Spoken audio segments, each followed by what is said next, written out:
Hi everyone, it's Sky from Shakes Recovery House. How's everyone doing today? I hope so good. I hope everyone had a phenomenal holiday. It was Christmas, 3 days ago? I don't even know what today is. But anyway, I hope everyone had a great holiday. And we are here today to talk about how to choose your surgery center and your surgeon. So I have 5 top tips. 5 and 3 are kind of like my numbers that I kind of hit on, but 5 tips that we're going to go through that I think is important when choosing your surgeon. So we're going to jump right in. You know how I do, get straight to the nitty gritty. So number 1, I highly suggest that you find a surgeon who is board certified, either board certified in plastic surgery or board certified in cosmetic surgery. I know some people don't know the difference between the two, and I know that they're used interchangeably quite often, like almost all the time. So I'm gonna kind of differentiate the two and then go a little more into that point.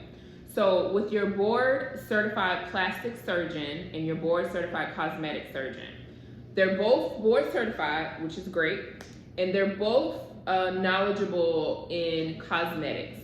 So let's start with the cosmetic surgeon first. Cosmetic surgery, they focus mainly, or their training focus mainly on your cosmetic body contouring procedure, breast augs, breast lift, breast reductions, tummy tuck, liposuction, BBL, things of body contouring, okay? Your board certified plastic surgeon has had training in those procedures, in addition to reconstructive or like birth defects situations. So like, let me give you a few examples. Cleft palate or cleft lip, hand surgery, burns, scar revisions, breast reconstruction.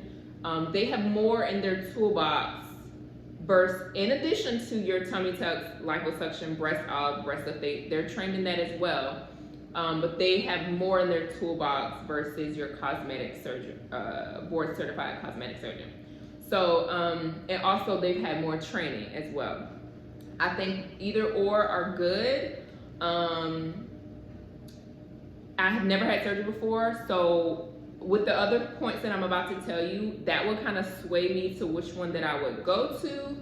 But I'm also big about continuing education. So like whether my surgeon, if I follow them on Instagram or whatever, whether they're like at conferences annually, or if they're reading the new American Board Certified,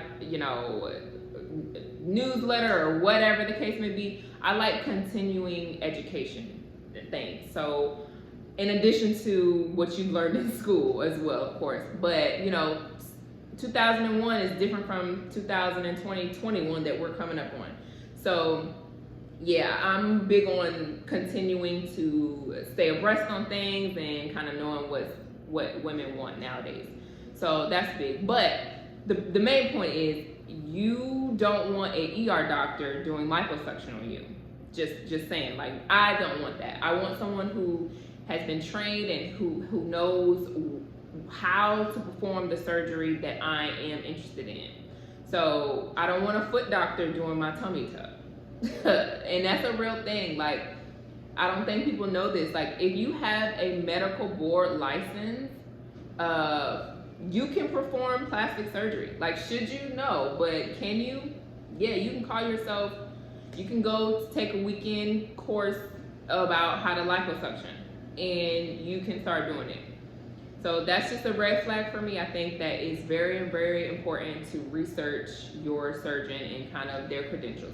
All of this information can be found on the internet. Like, you can go Google your surgeon's name.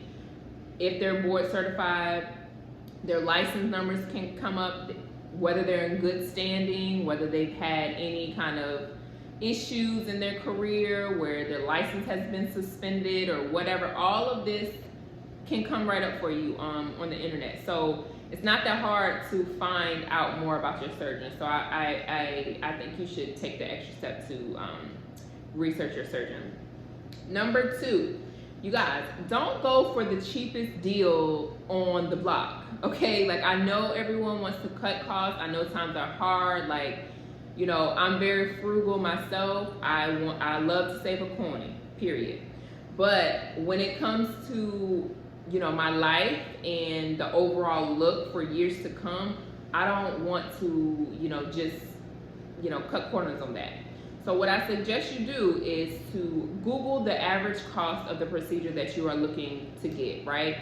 And then Google the sale or whatever surgery center that you're looking at. Compare the prices. Like if you're tummy tuck, let's just go with the tummy tuck for the rest of this video. That'll be our example.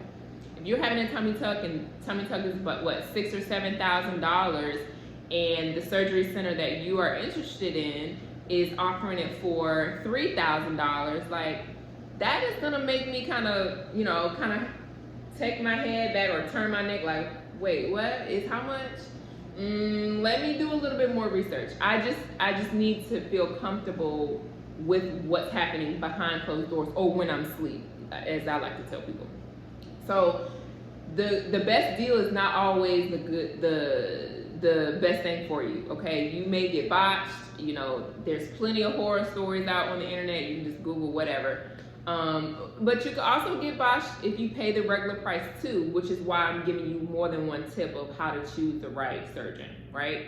So, you know, just be mindful that, you know, a deal is always, it always turns my head like, if everybody's offering at this price, why is yours $4,000 different? Like, you must, yeah, I just have questions, okay? So that's point number 2. Point number 3, for your recovery home and for your post-op care, whether you're going to a recovery house or whether you're having a nurse come to you, make sure, this kind of goes with the first topic or the first point, make sure that they are a nurse, a LPN or a registered nurse, okay? Like, I am a registered nurse with a BSN, Bachelor of Science in Nursing. If, for those who don't know what BSN, I own and I run my own recovery house in Chicago. So I am not out here saying that I'm not a nurse and I'm not out here doing things that nurses can't do, okay? So make sure the people who are coming to you or the people that you're going to are licensed, right? Or has some type of experience. Just ask questions, ask questions. You can find my license number on the internet. You can find if my license is in good standing over my career, all that jazz. So just make sure you're doing your due diligence and researching every step of the way your process, right? There's a lot of people out here who are saying that they're nurses and they're medical assistants. No shade to medical assistants. I was a CNA for a year and some change before I became a nurse. So I know all about starting from getting it out of the mud. I already know. Starting from the bottom, coming on up. I know about that. But I also don't think it's right that, you know, medical assistants are saying that they're nurses and that's not in their scope of practice to do certain things. So that would be my tip number 3. Make sure your recovery house or the person coming to you is able to take care of you and they're licensed to do the things that they say they can do. Point number 4 is research. Ask questions, ask one more question. So you should be knowledgeable already. You should come to your consult with some type of knowledge about your procedure. You know, so you're not too thrown off if the doctor says you need drains, or if the doctor says it's gonna take 6 weeks recovery, or you need to take 3 weeks off of work, or you can't sit for this amount of time. You don't need to be that thrown off. Like, you should be doing your research yourself, so when you go into your surgery or your surgeon and have your consultation and he's spitting off this information to you, it's already, you know, familiar to you. It's not new to you at all. You need to have questions ready for the surgeon when you go into your consult. All right, so like write them down, ask if you're gonna have drains, if you're not gonna have drains. With the tummy tuck, most surgeons keep drains in. You need to ask if they're gonna do liposuction with tummy tuck. Some surgeons do not do liposuction in addition to your tummy tucks. They just solely do your tummy tuck and boom. So I don't know if people know that, but you know, your older surgeons won't do liposuction. Your younger surgeons will do liposuction. So these are all important things. If your surgeon is giving you like, oh my God, another question, or just making you feel like you shouldn't have these questions, then that is a problem for me. Maybe not for you, but for me that is. Which brings me to my last point, my favorite point, my number one point, save the best for last. I've never had surgery, but if I do have surgery later on in my life, this will be the number one thing that would be, in addition to the other points that I've mentioned, but it's my number one priority as far as which surgeon I would choose or which surgery center I would choose. Okay, so let me just say it. Be comfortable with your surgeon. You need to be able to get in contact with your surgeon when the time comes. Let me come a little bit closer. You need to be able to contact your surgeon when it's time to contact your surgeon.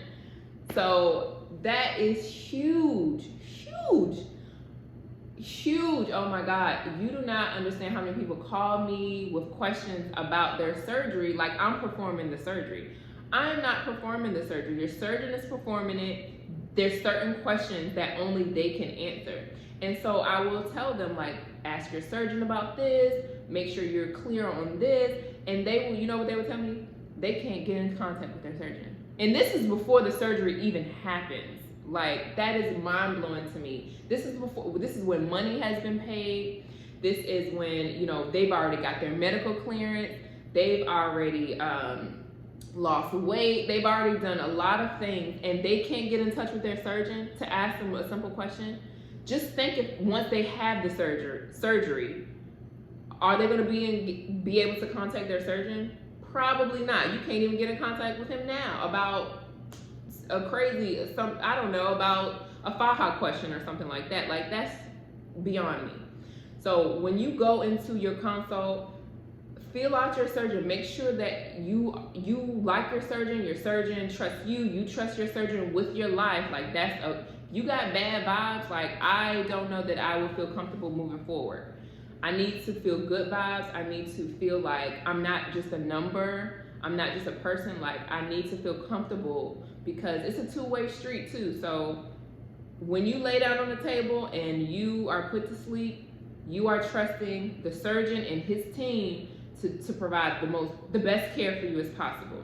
Now, when you wake up and you go home, it's then your responsibility to, you know, eat right and maintain your results. So it's a two-way street, but the point is, you need to be able to contact your surgeon after surgery if there's an issue, you know, infection or whatever the case may be, or something isn't draining, or incision popped, or whatever like that. Like, you need to be able to call them, and if you can't, that is huge.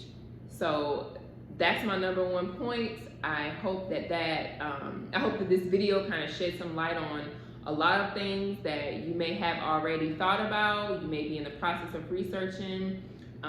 Maybe you thought of questions you can write down. So good. Like, I hope this video helped.